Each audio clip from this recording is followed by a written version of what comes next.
Pakistan Jafar express hijack వెనుక Afghanistan India హస్తం ఉందని పాకిస్తాన్ ఆరోపిస్తోంది. కాగా రైలు హైజాక్ చేసిన టెర్రరిస్టులు ఆఫ్ఘనిస్తాన్లో ఉన్న హ్యాండ్లర్స్తో కమ్యూనికేట్ చేశారని చెబుతోంది.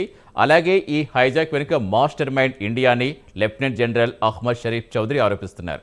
ఆఫ్ఘన్ ఇండియా పాత్రల గురించి పాక్ మిలిటరీ అధికారులు చెబుతున్న అంశాలేంటో చూద్దాం.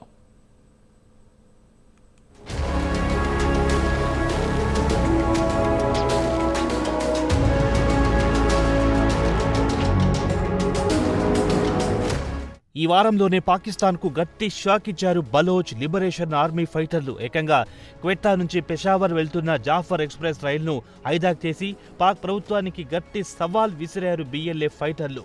ఇక పాక్ మిలిటరీ ఉన్నతాధికారులు చెప్పేదేమిటంటే ఈ హైజాక్కు కుట్ర పన్నిది మాత్రం ఇండియా. ఆఫ్ఘనిస్తాన్ అయితే ఇండియా వెనుకుండి ప్లాన్ రచిస్తే ఆఫ్ఘనిస్తాన్లో కూర్చున్న వారి బాస్లు బిఎల్ఏ ఫైటర్లకు అక్కడి నుంచి డైరెక్షన్ ఇచ్చిందని పాక్ మిలిటరీ అధికారులు ఇస్లామాబాద్లో మీడియా సమావేశంలో lieutenant governor general Ahmed Sharif Chaudhary చెప్పారు. కాగా చౌదరి చెప్పేదేమిటంటే ఇండియాకు చెందిన మెయిన్ స్ట్రీమ్ మీడియా ఈ హైజాక్ గురించి పెద్ద ఎత్తున కవరేజ్ ఇచ్చిందన్నారు. కాగా దీనికి సంబంధించిన వీడియోలను బలోచ్ లిబరేషన్ ఆర్మీ ఇండియన్ మీడియాకు సేకరించి పంపిందని చెప్పారు. కాగా వాస్తవాలను మరుగున పెట్టి ఆర్టిఫిషియల్ ఇంటెలిజెన్స్ ద్వారా పాత ఘటనలను కూడా కలిపి గోరంతను కొండంతలు చేసి చూపించిందని విమర్శించారు. బిఎల్ఏ టెర్రరిస్టులను హీరోలుగా ఇండియన్ మీడియా పొగడ్తలతో ముంచెత్తిందన్నారు చౌదరి.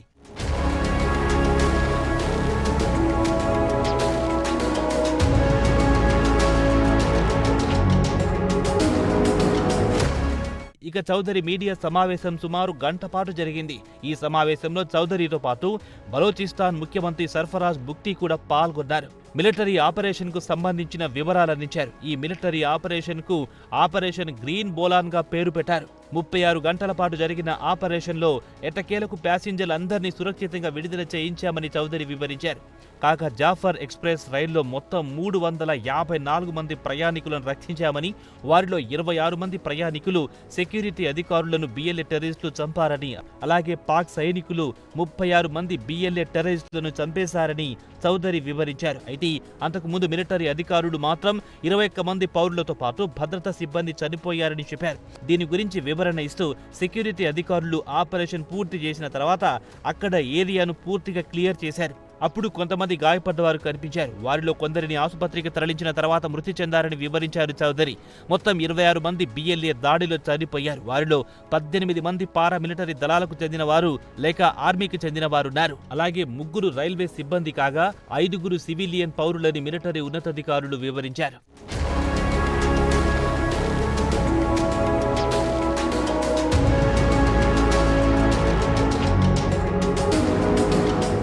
ఇక రైలు ప్రయాణం గురించి చౌదరి వివరిస్తూ క్వెట్టా నుంచి బయలుదేరి 32 కిలోమీటర్లు దాటిన తర్వాత సిబ్బి సిటీ వస్తుంది. ఆ తర్వాత బోలాన్ పాస్ రీజియన్లో సొరంగంలో ప్రవేశించింది రైలు.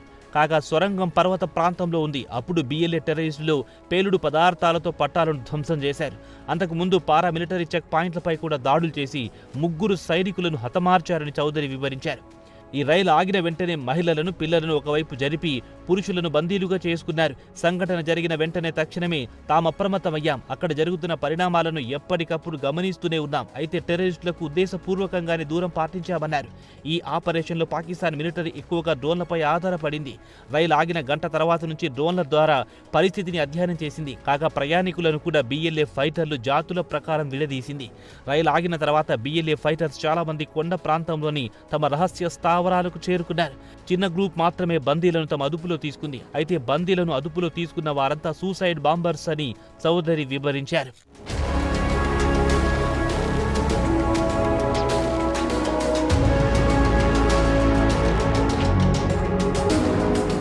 ఇక చౌదరి చెప్పేదేమిటంటే తమకు అందుతున్న ఇంటెలిజెన్స్ సమాచారం ప్రకారం బిఎల్ఏ ఫైటర్లు వాకీటాకీలో ఆఫ్ఘనిస్తాన్లో ఉన్న తమ బాస్ ఆదేశాల ప్రకారమే ఇక్కడ నడుచుకున్నారు. కాగా మార్చి 11 రాత్రి ట్రైన్ హైజాక్ అయిన 6 గంటల తర్వాత మహిళలను, పిల్లలను, ముసలి వారిని విడుదల చేశారు. వారంతా 6 కిలోమీటర్ల కాలి నడకన సమీపంలోని రైల్వే స్టేషన్ కు చేరుకున్నారని చెప్పారు. ఇదిలా ఉండగా మార్చి 12వ తేదీన పాక్ మిలిటరీ స్నైపర్స్ తో పలువురు బిఎల్ఏ ఫైటర్లను చంపేసింది. ఈ గందరగోళంలో పలువురు బందీలు బిఎల్ఏ చెర నుంచి తప్పించుకు పారిపోయారు. అటు తర్వాత తాము మెయిన్ గ్రౌండ్ ఆపరేషన్ మొదలెట్టామన్నారు చౌదరి. ఆర్మీకి చెందిన జరార్ కంపెనీ అనే స్పెషల్ సర్వీస్ గ్రూప్ ను రంగంలో దిగింది. వీరంతా కౌంటర్ టెర్రరిజంతో పాటు పాటు ఇలాంటి బందీలను విడిపించడంలో దిట్ట అని చౌదరి చెప్పారు. మార్చి 12వ తేదీ నాటికి జరార్ కంపెనీ ఆపరేషన్ పూర్తి చేసింది. బిఎల్ఏ కమ్యూనికేషన్ వ్యవస్థను ట్రాక్ చేశామని, సూసైడ్ బాంబర్లను లేపేసిన తర్వాత రైల్లో ప్రవేశించి ప్రయాణికులను సురక్షితంగా వెలుపలికి తెచ్చామని చౌదరి వివరించారు. పాక్ మిలిటరీని ఆయన ప్రశంసలతో ముంచెత్తారు. బందీలో ఒక్కరు కూడా ప్రాణాలు కోల్పోకుండా జాగ్రత్త పడ్డామని చెప్పుకొచ్చారు. బిఎల్ఏ ఫైటర్లందరినీ చంపేశామని, ఏ ఒక్కరిని బందీలుగా చేసుకోలేదన్నారు.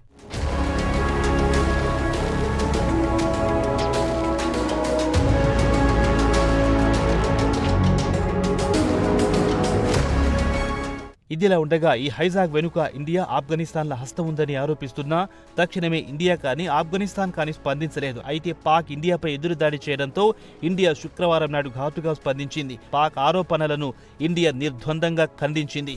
పాకిస్తాన్ ఎలాంటి ఆధారాలు చూపకుండా ఆరోపణలు చేస్తోందని యావత్ ప్రపంచానికి తెలుసు.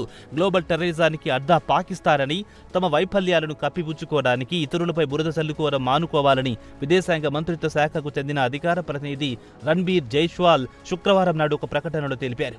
ఇక ఆఫ్ఘనిస్తాన్ కూడా పాకిస్తాన్ ఆరోపణలను ఖండించింది. బిఎల్ఏ ఫైటర్లతో తమకు ఎలాంటి సంబంధం లేదని తేల్చి చెప్పింది. పాకిస్తాన్ అంతర్గతంగా తమ సమస్యను పరిష్కరించుకోవాలని, దానిపై దృష్టి పెట్టాలని, బాధ్యత రాహిత్యమైన ప్రకటనలు చేయరాదని ఆఫ్ఘాన్ విదేశాంగ మంత్రిత్వ శాఖ అధికార ప్రతినిధి అబ్దుల్ ఖహార్ బాల్కి పాక్ ప్రభుత్వానికి హితవు పలికారు. కాగా బిఎల్ఏ సభ్యులు ఆఫ్ఘనిస్తాన్లో లేరని స్పష్టం చేశారు. అది కాకుండా ఆ గ్రూప్తో తమకు సంబంధాలు కూడా లేవని తేల్చి చెప్పారు. అయితే గత నెల ఐక్యరాజ్య సమితి ఒక నివేదిక విడుదల చేసింది. ఆ నివేదికలో ఆగస్టు 2021లో ఆఫ్ఘనిస్తాన్లో తాలిబన్లు అధికారంలోకి వచ్చాక ఆ తాలిబన్లు తెహరీకే తాలిబాన్ పాకిస్తాన్కు మద్దతు ఇస్తోందని, కాగా ఈ టీటీపీ గ్రూప్ తరచూ పాకిస్తాన్లో దాడులకు పాల్పడుతోందని తేల్చి చెప్పింది. అలాగే బలోచిస్తాన్కు చెందిన బిఎల్ఏ ఫైటర్లు టీటీపీ, ఐఎస్ఐఎల్ గ్రూప్నకు తాలిబన్లు మద్దతు ఇస్తున్నారని యుఎన్ నివేదికలో వివరించింది.